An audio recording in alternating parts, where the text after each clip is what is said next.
আজই সাবস্ক্রাইব করুন এবং দেখুন আপনার প্রিয় শো। ওকে চাকরি করে খেতে হয়, সেখানে দিন রাতে ঠিক থাকে না।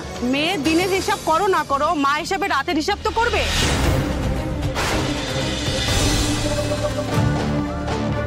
আচ্ছা, আমার একটা কয়েন হারিয়ে গেছে, তুমি কি পেয়েছো?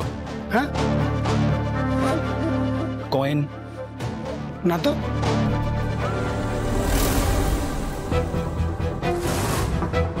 এই তো আমার কয়েন, আর তুমি বলে দিলে পাওনি।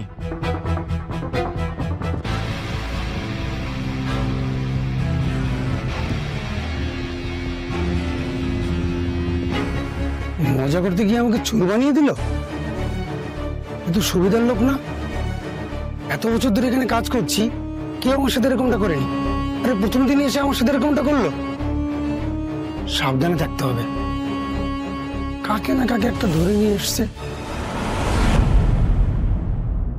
সে কি গো, বলো কি?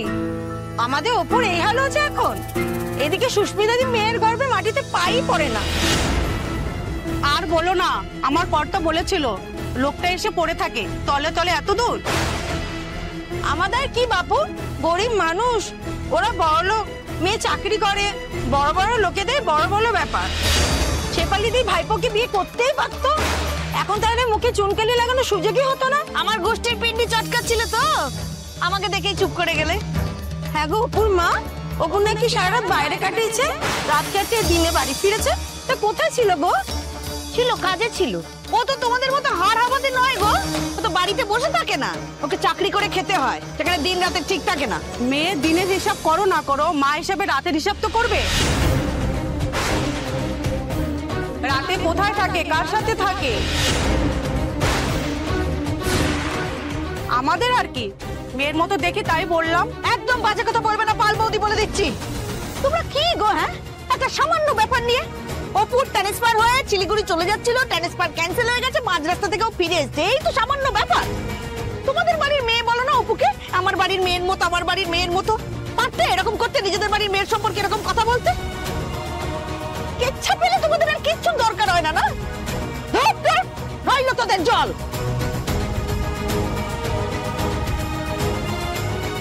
মেয়ে মানুষ, একবার যদি দাগ লেগে যায় সে দাগ আর মোছে না। তুমি দি বড় বড় কথা, এরপরে দেখবি কেঁদে কুলও পাবে না। না না, আমি মেয়ের বাবা, আমি কিছুতেই হতে দেব না। না খেতে পেয়ে মরে যাব তাও ভালো, কিন্তু অপুর বিষয়ে এমন কথা বলার সুযোগ আমি দেব না। একটা বোতাম 6 মাসের বেশি রাখতে পারে না।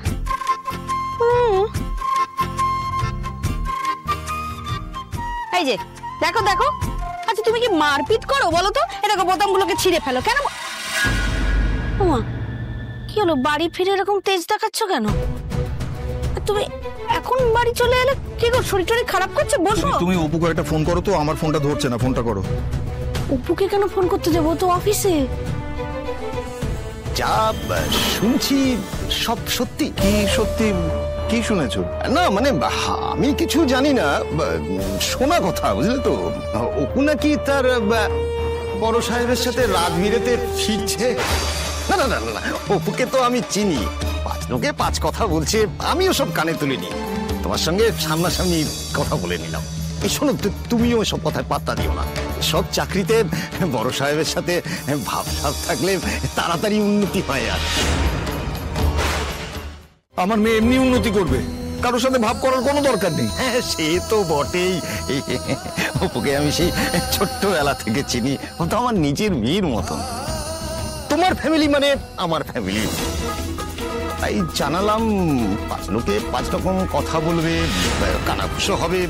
আচ্ছা, কতজনের মুখ তুমি বন্ধ করতে পারবে বলো তো শুধু?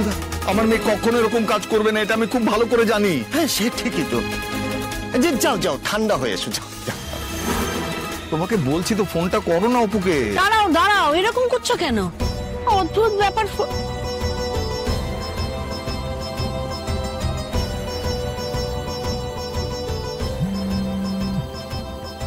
ব্যস্ত আছে মনে হয়, ধরছে না ফোন। আবার করো, আবার করো। আরে বাবা, এরকম করো করো করো না। তুমি কেন যে মেয়েটাকে বিরক্ত করছো?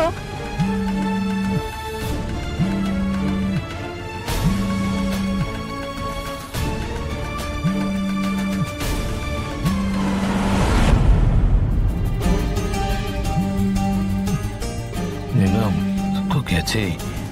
কই উঠছে না তো, এই মাথা খারাপ হয়ে যাবে দেখছি।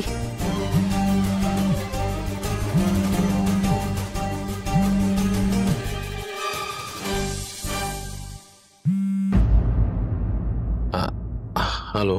হ্যাঁ স্যার, হ্যাঁ, আমি অপর্ণার ডেস্কে এসছে, একটা কাজ ছিল। ফোনটা ভাইব্রেশনে ছিল, আমিও বুঝতে পারিনি, হঠাৎ তুলে দেখলাম আপনি ফোন করছেন। বলুন, কোনো দরকার আছে? কিছু বলতে হবে অপর্ণাকে? না না, আমি জানতাম, আমি ঠিকই জানতাম। এই কপুর বাবাটা না মেয়েকে ফোনে না পেলে একদম মা বাড়ি মাথায় তোলে। না না স্যার, কিছু মনে করবেন না, রাখছি। হ্যাঁ, বলছি যে ওই খাবারটা পাঠিয়েছিলাম, খেয়েছেন তো? হ্যাঁ, খাবো। আচ্ছা, খেয়ে নেবেন, হ্যাঁ মনে করে। হ্যাঁ, রাখছি। মেয়েটা কাজ করছে।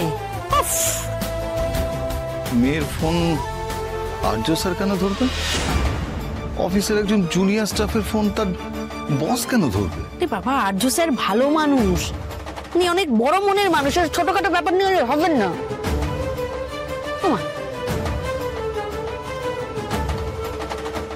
বাবারে, বুড়োর ভীমরতি ধরলো নাকি?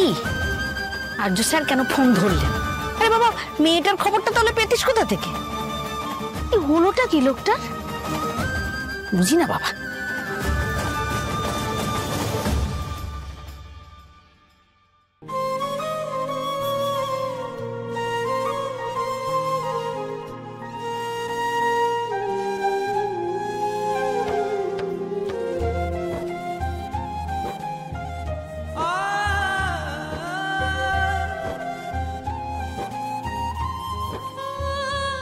ব্যাস।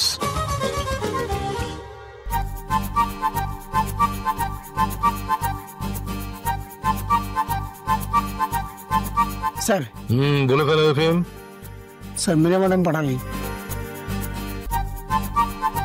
তুমি এই পাশটা রেখে যাও। ঠিক আছে।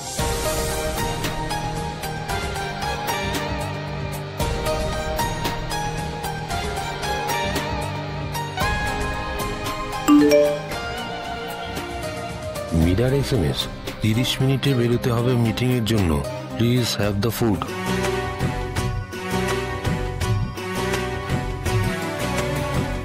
হাতে 30 মিনিট সময় আছে অপর্ণা, তুমি আসবে না?